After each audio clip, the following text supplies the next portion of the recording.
এমন কি আছে যা আপনাকে অজান্তে শিখরে পৌঁছে দিতে পারে বা আপনার পতনও ঘটাতে পারে? সঙ্গতি। যদি আপনি কোনো শ্রেষ্ঠ ব্যক্তির সঙ্গ লাভ করেন, তাহলে তার শুভ চিন্তা, তার গুণ, তার স্বভাব আপনার মধ্যে চলে আসবে। আপনি আরো শ্রেষ্ঠ হয়ে উঠবেন। আবার সেখানেই যদি আপনি কোনো দুষ্ট ব্যক্তির সঙ্গতি লাভ করেন, কোনো খারাপ মানুষের সঙ্গতি লাভ করেন, তাহলে আপনার শুভ চিন্তা, আপনার গুণ, তা যে কখন আপনার থেকে কেড়ে নেওয়া হবে সেটা আপনি জানতেও পারবেন না। দেখুন, এই সঙ্গতি হলো অত্যন্ত গুরুত্বপূর্ণ। এই সঙ্গতি আপনার নিয়তি নির্ধারণ করে। আপনাকে উদাহরণ দিলে, বৃষ্টির ফোঁটাকে দেখুন। যদি কোনো ফোঁটা গাছের পাতায় এসে পড়ে, তাহলে তা জীবন দান করতে পারে। যদি এমন কোনো ফোঁটা সাপের মুখে এসে পড়ে, তাহলে তা বিষে পরিণত হয়। যেমন সঙ্গ, তেমন নিয়তি। এবার দুর্ভাগ্যের বিষয় হলো এটাই যে বর্ষার ফোঁটা নির্ধারণ করতে পারে না সে কোথায় পড়তে চায়। তার নির্বাচনের ক্ষমতা নেই। কিন্তু আপনার কাছে তো বিবেক আছে, আপনি ভাবতে পারেন, চিন্তা করতে পারেন। তাহলে আপনি ভাবুন, আপনি কি এমন সঙ্গ চান যা শ্রেষ্ঠ, নাকি এমন সঙ্গ চান যা অশুভ? নির্বাচন আপনারই। শ্রেষ্ঠ সঙ্গ বাছুন আর আমার সাথে ভালোবেসে বলুন, রাধা রাধা। আমাদের জীবনে অত্যন্ত গুরুত্বপূর্ণ একটা আশা বসবাস করে, বিশ্বাসের রূপে। বিশ্বাস যা আমরা ঈশ্বরের উপর করি, ভাগ্য, প্রারব্ধের উপর করি, নিয়তির উপর করি। যখনই ভালো কিছু হয় আমরা বলি এ হলো ঈশ্বরের দয়া। যখন খারাপ কিছু হয় আমরা বলি এ হলো ঈশ্বরের মায়া। কখনো ঈশ্বর বা ভাগ্য বা প্রারব্ধ বা নিয়তি। আপনি নিজে কোথায় তা কখনো ভেবেছেন? আপনি বিশ্বাস করছেন ঈশ্বরের উপর, প্রারব্ধের উপর, কখনো নিজের উপর করেছেন? আমি আপনাকে একটা সহজ কথা বলি, যদি আপনি ঈশ্বরের উপর বিশ্বাস রাখেন, শুধুই ঈশ্বরের উপর বিশ্বাস, তাহলে আপনি সেটাই পাবেন যেটা আপনার ভাগ্যে লেখা রয়েছে। কিন্তু যদি আপনি নিজের উপর বিশ্বাস রাখেন, আত্মবিশ্বাস রাখতে শেখেন, তাহলে ঈশ্বর আর নিয়তি দুজনে মিলে আপনার ভাগ্যে সেটাই লিখবে যা আপনি চাইছেন। তাই মনে রাখবেন, সাফল্যের পথ হলো এই বিশ্বাস। নিজের আত্মবিশ্বাসকে ধরে রাখতে শিখুন। দেখবেন আত্মা প্রসন্নতায় ভরে উঠবে। তাহলে আসুন এই প্রসন্ন ভাব নিয়ে বলুন, রাধা রাধা।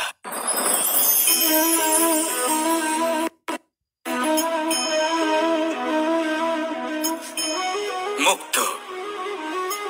এই মুক্তই সবাইকে মোহিত করে দেয়, নিজের দিকে আকর্ষিত করে। অত্যন্ত সুন্দর, গোল, শুভ্র। মুক্ত দ্বারা নির্মিত আভূষণ, তা হয়তো সে মুকুটই হোক বা কোনো স্ত্রীর অলংকার, তাকে আরো সুন্দর করে তোলে, তাকে আরো সুন্দর দেখতে লাগে। এবার এই মুক্তকে এত সুন্দর দেখার জন্য কত কষ্ট সহ্য করতে হয় তা কি কখনো আপনি ভেবেছেন? এই মুক্ত ঝিনুক থেকে বের করা হয়। ঝিনুক যা কিনা সমুদ্রের তলদেশে থাকে। ওকে কত কষ্ট সহ্য করতে হয়, জলের চাপ সহ্য করতে হয়, সমুদ্রের স্রোত সহ্য করতে হয়। এই ঝিনুককে এত কষ্ট সহ্য করতে হয়, এই মুক্তকে এত কষ্ট সহ্য করতে হয়, তারপরে এর রূপ এত সুন্দর হয়। যদি আপনিও আপনার পরিশ্রমের সৌন্দর্য, নিজের পরাক্রমের সৌন্দর্য এই সংসারে প্রকাশিত করতে চান, তাহলে আপনাকেও কষ্ট সহ্য করতেই হবে। তাই জীবনে যখনই সংকট আসবে, বিপদ আসবে, সমস্যা আসবে, তখন একে সুযোগ হিসেবে গ্রহণ করুন। কারণ এই বিপদের সাথেই লড়াই করে আপনি মুক্তর মতোই পরিশুদ্ধ হয়ে উঠবেন। তাহলে আসুন আর আমার সাথে ভালোবেসে বলুন, রাধা রাধা। আপনি কি জানেন আপনার জীবনে আপনার আসল জীবন সাথী কে হন? মাতা পিতা, ভাই বোন, স্বামী স্ত্রী? না, আপনার আসল জীবন সাথী হলো আপনার শরীর। সেই শরীর যার দিকে আপনি কখনো নজরই দেন না, ঠিক কিনা? এবার যে মানুষ এই রহস্য বুঝতে পারেন তার জীবন এমনি শুভ হয়ে যায়।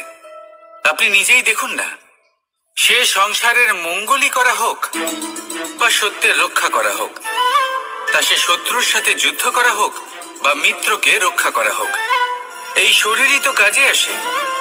তপস্যাতে, বলিদানে, পরিশ্রমে এই শরীরই হলো আধার, ঠিক কিনা?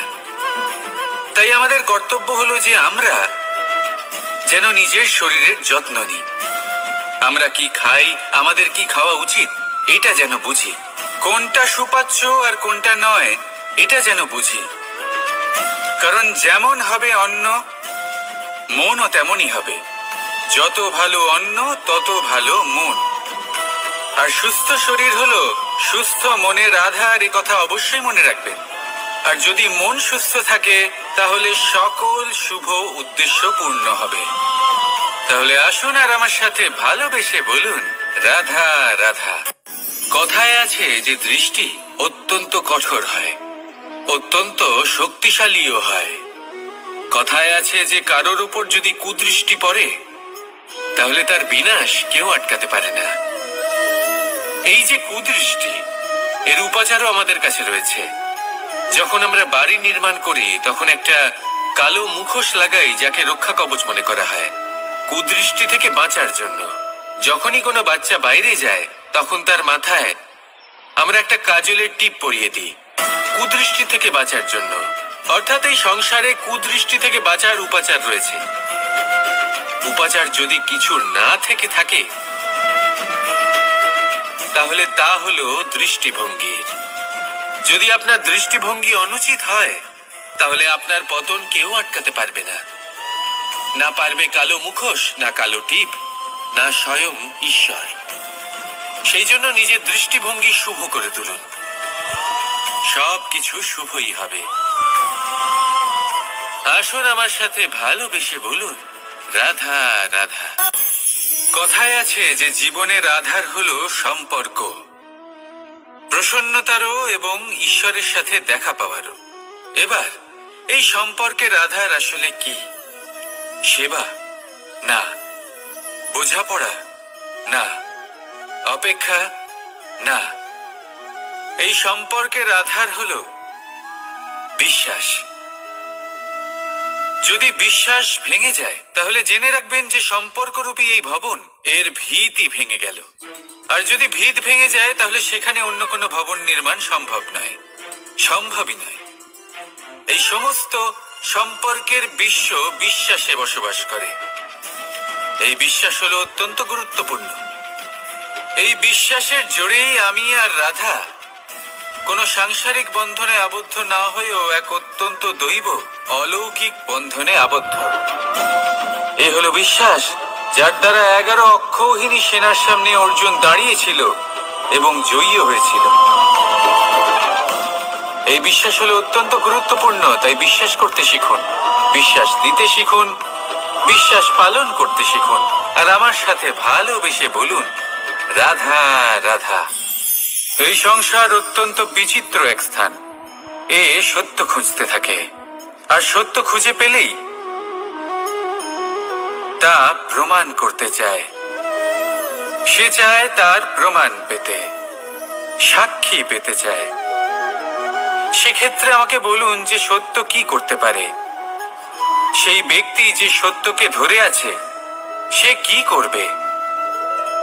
কিছুই নয়, কিছু করার প্রয়োজনই নেই, শুধু তাতে টিকে থাকতে হবে। সেই হিমালয়ের মতো যা আজ পর্যন্ত টিকে রয়েছে। যদি আপনি সত্যবাদী হন তাহলে আপনার কিচ্ছু প্রমাণ করার কোনো প্রয়োজন নেই। যদি প্রয়োজন থাকে তাহলে সত্যের সাথে টিকে থাকার। এই সময় নিজে সাক্ষী হবে, নিজে প্রমাণ দেবে। এই নিয়তি স্বয়ং প্রমাণিত করবে যে আপনি সত্যবাদী ছিলেন, আপনি সত্যের পথে ছিলেন। তাহলে আসুন আর আমার সাথে ভালোবেসে বলুন, রাধা রাধা। ঈশ্বর আমাদের হাত প্রদান করেছেন। হাত যা জড়ো করা হয় প্রণাম করার জন্য, ঊর্ধ্বগামী হয় প্রার্থনার জন্য। এই হাত যার দ্বারা আমরা খাবার খাই, ফসল উৎপাদন করি। কিন্তু এই হাতের দ্বারা সব থেকে শ্রেষ্ঠ কাজ কি হতে পারে? সেবা। আগে হ্যাঁ, সেই হাত যা সামনে এগিয়ে আসে সেবা করার জন্য, যে সেবা করে তাদের যারা দুঃখে থাকেন, নিরাশ হয়ে থাকেন, যারা সেবা করেন তাদের যারা কিনা দরিদ্র, সেই হাত হলো সব থেকে অধিক মহান। ঈশ্বরকে দীনবন্ধু বলা হয়ে থাকে, কারণ যারা দুঃখী হন, নিরাশ হন, দরিদ্র হন, ঈশ্বর তাদের সাহায্য করেন, তাদের সহায়ক হন, তাদের মধ্যে ঈশ্বর বাস করেন। তাই আপনারা যদি এটাই করেন, যারা দুঃখে আছেন, নিরাশ হয়ে আছেন, যাদের সাহায্যের প্রয়োজন রয়েছে, যদি আপনি তাদের সাহায্য করেন, তাহলে আপনি এমন এক চৈতন্য লাভ করবেন যে আপনি তৃপ্ত হয়ে উঠবেন।